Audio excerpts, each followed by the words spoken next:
एक व्यक्ति बाबा जी के सामने अपनी पत्नी के दोष बता रहा था और उसकी बुराई कर रहा था। बाबा जी ने उससे पूछा, तुम्हारा धोबी कौन है? वह व्यक्ति बोला, मेरी पत्नी।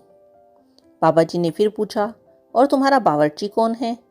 वह व्यक्ति बोला, मेरी पत्नी।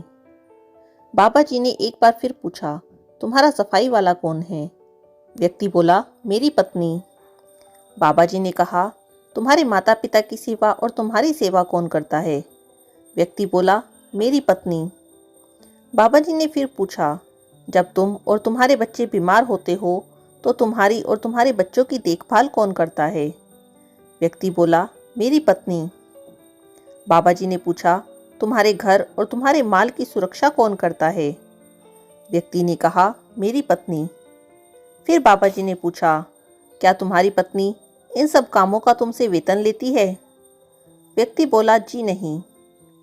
बाबा जी ने कहा, तुमने अपनी पत्नी के दोष तो गिनवा दिए, लेकिन उसके गुणों को भूल गए, और ना तुमने उसके गुणों को समझा ही।